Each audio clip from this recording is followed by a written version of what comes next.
Bismillahirrahmanirrahim. Урматтуу мусульман бир тууганым, жүрөктөрдүн каттуулугу, жүрөктөрдүн катып кетүүсү бул өтө коркунучтуу. Эгер жүрөк катый турган болсо, ал акыйкатка келбей калат. Куран көргөзгөн насааттарды, пайгамбар жолдогон жолго баш ийбей калат. Жүрөгү катыгандыктан күнөө менен соо ишти айырмалап билбей калат. Тескеринчеси күнөөнү сооптай көрүп, аны аткарып калат. Жер бетинде ар кандай бузукулуктарды жасап калат. Ал үчүн зына кылып коюштук, уурулук кылыштык, арак ичтик, бирөөгө зулум бериштик, жана башка ушундай бузук иштердин баары ал үчүн жеңил болуп калат. Аны аткаруудан коркпой калат. Эгерде инсандын жүрөгү катып кала турган болсо, ибадатка келиши өтө оор болуп калат. Аллах Тааланын буйруктарына моюн сунуусу ал үчүн оорулашат. Шайтан ага жолдош болуп, ошо менен бул дүйнөсүнүн баарын текке кетирип, кыйроого учуратып алат. Ошондуктан бул жүрөктөрдүн катуусуна биз этият болушубуз керек. Канткенде жүрөктөрүбүз жумшайт. Жана кайсыл амалдарды кылсак жүрөктөрүбүз катып кетет. Мына ошону билип, биз жүрөктөргө маани беришибиз керек. Пайгамбар саллаллаху алейхи ва саллям айткандай, адамдын денесинде бир муштундай болгон эт бар дейт. Ида салаха салаха жасаду куллу. Эгер ошол оңоло турган болсо, анда дененин баары оңолот. Ида фасада фасада жасаду куллуху. Ошол бузула турган болсо, анда дененин баары бузулат дейт. Мана ошол алахия колб, бул жүрөк эмеспи деп пайгамбар саллаллаху алейхи ва саллям бизге баяндап берген. Жүрөк бул сырткы дене мүчөлөрдүн падышасы болот. Жүрөктөн кандай чечим келген болсо, дене мүчөлөр ошого карап, ага моюн суруп, мына ошондой иш аракет кылат. Кимдин жүрөгүндө эмне болгон болсо, ошого ылайыктуу эле жашап, мына ошондой эле иш аракеттерди кылат. Ошондон урматтуу мусулман бир тууганым, биз жүрөктөрүбүздү оңдошубуз керек. Эгер жүрөк оңолгон болсо, биздин коомчулугубуз оңолот. Эгер жүрөк оңолгон болсо, биздин жашообузда бактылуулук болот. Эми жүрөктөр качан оңолот дегенде, бул Куран аяттары менен, пайгамбарыбыздын хадистери менен жүрөктөр жибип, жүрөктөр Аллах Таала айткан насааттарга моюн сунуп, колуна келген неаматка шүгүр билдирип, башына келген көйгөй мүшкүлдөргө сабыр кылып жашоосун оңдойт. Эми Аллах Таала Куран Каримде бул катыган жүрөктөрдү төмөндөгүчө жамандайт. Бул ахли китаптардын жүрөгү, яхудтардын жүрөгү. Аллах Таала айтат: "Сумма касат кулубухум мин ба'ди залика фахия кал хижара" дейт. Ау ашадду косва. Яхудтарга Аллах Таала ачык аркын аят белгилер көргөзгөндөн кийин дагы алардын жүрөгү катып калды дейт. Тас сыяктуу болуп катып калды. Балким андан да каттуураак катыды дейт.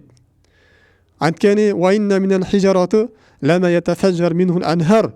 Анткени кээ бирки таштардан дарыялар атып чыгат дейт. Ва инна минха лама яшшаккаху фаяхружу минхул ма'a. Кээ биркилеринен жарылып, жер бетинен аккан булак сыяктуу суулар чыгат. Ва инна минха лама яхбиту мин хашиятилла. Ал эми кээ бирки таштар бул Аллах Тааладан корккондуктан тоонун башынан жерге кулап түшөт дейт. Ал эми яхудтардын жүрөгү таштан да каттуу катып, Куран көргөзгөн насааттарга, аят белгилерге эришбеди дейт. Анткени таш биз жана айткандай, ал жарылат экен, андан суу чыгат экен. Кээ бирөө Аллах Тааладан коркуп бир аракетке келет экен, сезгинет экен. Ал эми инсандын жүрөгү катый турган болсо, ал эч нерсе сезбей калат. Аллах Тааланын буйруктарын аткарбай калат. Тыюу салгандардан тыйылбай калат. Шариятты көзгө илбей калат. Акырет деген нерсени такыр унутат. Адал, арам деген нерсеге маани бербей калат. Адал жол болобу, арам жол болобу, үй бүлөсүн багыш. Эптеп ошол жана көздөгөн бир дүйнө шахваттарын кандырып алыш болуп калат.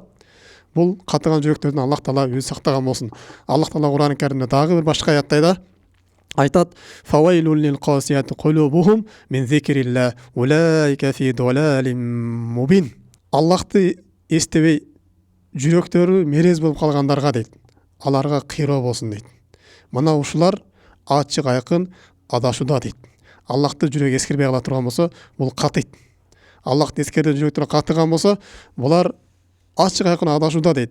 Ушуларга Аллах Таала дозок болсун, ушулар кор болсун, кыйроого учурасын дейт.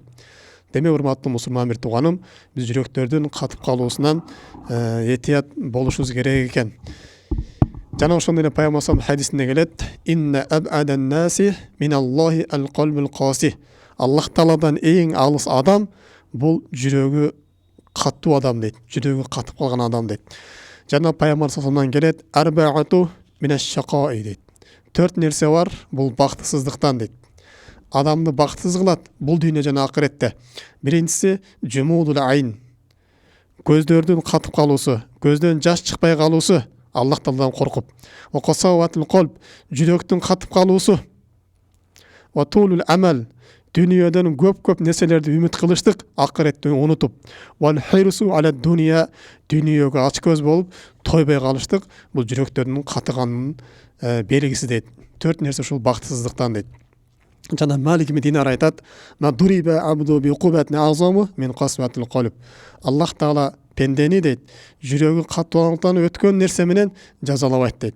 Ким жүрөгү катып калган болсо, эң улуу жаза алыптыр дейт. Жана айтат: "Пенденин эң каттуу мусибаты бул жүрөгүнүн каттуулугунда" дейт. Эгер пенденин жүрөгү катып калган болсо, мусибат мына ушул. Урматтуу мусулман бир тууганым, чыныгы көйгөй, чыныгы түйшүк мына ушул жүрөктөрдүн катып калуусу.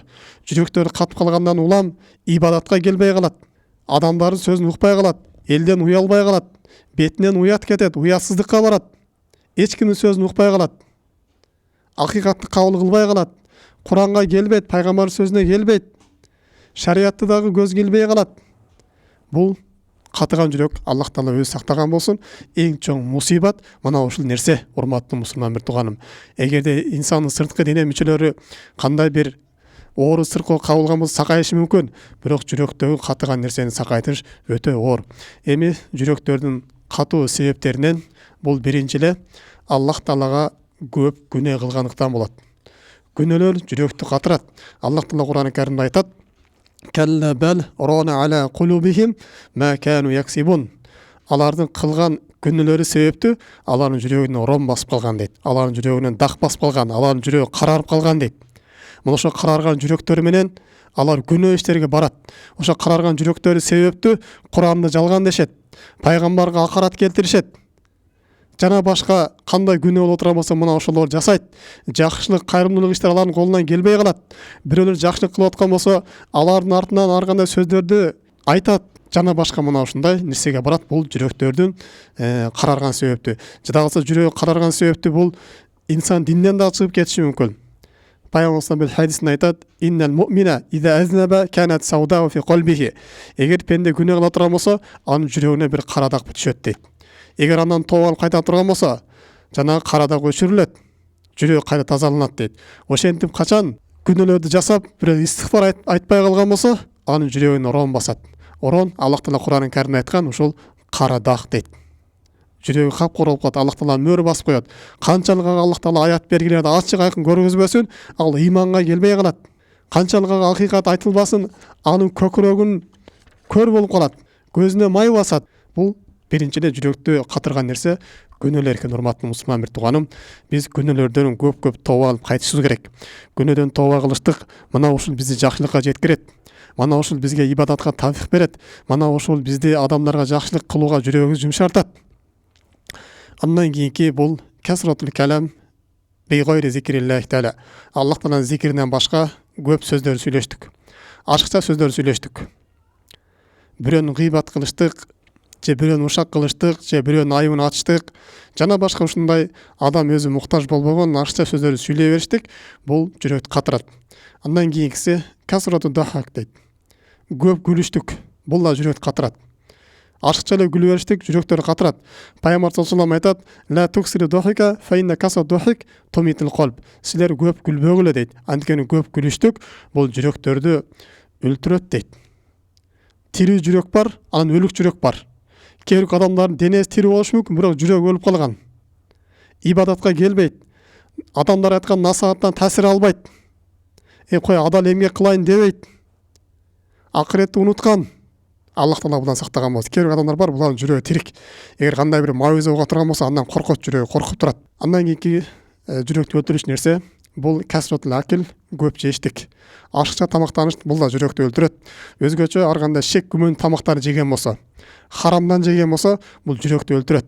Алымдарыбыз айтат, хослатани тукасиян колб. Эки нерсе бар, эки сыпат бар, жүрөктү катырат дейт. Касратул калам ва касратул акил. Көп жештик жана көп сүйлөштүк дейт. Андан кийинки касратул назор, ашыкча көз караш кылыштык. Ашыкча нерселерди көрө бериштик. Өзгөчө мына көз менен Аллах Таала арам кылган нерселерге көздү сала бериштик. Бул жүрөктү катырат. Инсандын жүзүндөгү нурду кетирет. Жүрөгүндө ибадатка болгон имандын күчүн, имандын демин өчүрөт. Өзгөчө арам нерселерге көз салыштык. Инсан көзүн Аллах арам кылган нерселерден сакташ керек. Жана ошонун биргеликтене дагы ашыкча нерселерди көрө бергенден сакташ керек. Көздү Аллах Таала берген, ибадат кылсын деп берген. Көздү Аллах Таала берген ошол жакшы ибадаттарга жардам алсын деп берген. Адамдарга кайрымдуулук кылсын ушул көз менен деп. Аллах Таала бизге көздү дүйнөдө бизге пайдалуу иштерди кылыш үчүн берген. А көз менен арам иштерди кылып, ашыкча нерселерди эле көрүп, пайдасыз нерселер менен биз убактыбызды өткөргөнү берген эмес. Албетте бул көздүн неаматында эртең кыямат күнүндө Аллах Таалага биз сурак беребиз. Пенде кыямат күнүндө сөзсүз түрдө бул нерсени эсеп кылса берет. Көз дагы бул аманат. Көздүн кыянаты бар. Кандай деген Аллах Таала арам кылган нерсеге көз салып коюштук, бул көздүн кыянаты. Эртең ушул нерседен пенде сурак берет. Демек, көздү дагы сакташ керек экен. Андан кийин жүрөктү жумшартуучу амалдарга келе турган болсок, бул Аллах Тааланы көп зикир кылыштык. Аллах Таала Кур'ан-ы Каримде «Ала би зикриллахи татмаиннул кулуб». Аллах Тааланы эскерүү менен жүрөктөр тынычтанат дейт. Жүрөктөр тазаланат дейт. Зикирди көп айтып жүрүштүк, көп истихбар айтыштык. Көп тобаларды келтириштик, бул жүрөктү жумшартат. Өзгөчө Кур'ан көп окуштук. Жүрөктү жумшартат. Кур'ан бул катып калган жүрөктөргө таасири аябай зор. Анын маанисин түшүнбөсөз да Кур'ан окуй эле турган болсоңуз, сиздин күнөөлөрүңүз төгүлүп түшөт. Жүрөгүңүз тазаланат, жүрөгүңүз жибийт, жумшарат. Аллах Таала эскергенден корко турган болот. Ал эми Кур'ан окубай турган болсо, зикир кылбай турган болсо, Пайгамбар салам айткандай, жүрөктү ушундай дак басат деген. Ошондо сахабалар я Расулаллах, алдын дакты кандай кетиребиз дегенде, тилавату китабиллахи ва касрату зикриллах. Аллахтын китебин окуштук менен жана көп зикир кылыштык менен жүрөгүңөрдү дагыңарды тазалагыла деген. Андан кийинки жүрөктү жумшартуучу амалдардан бул жетим жесирлерге көп кайрымдуулук кылыштык, аларга көп жакшылык кылыштык. Бир киши Пайгамбар саллаллаху алейхи вассаламга жүрөгүнүн катуулугу боюнча арызданып келет. Ошондо Пайгамбар салам, эгер сен жүрөгүң жумшаруун каалай турган болсоң, фамсах расал ятим, жетимдин башын сылагының, ва таим масакин, жана мискиндерге тамак бергин деп Пайгамбар салам айтат. Албетте жетимдин башын сылаштык, мискиндерге жардам кылыштык, бул жүрөктүн жумшоосуна эң чоң таасир берет. Жада калса жөнөкөй эле жаныбарларга да жакшылык кылып коюштук, бул жүрөгүңүзгө жумшарууга эң чоң таасирин берет.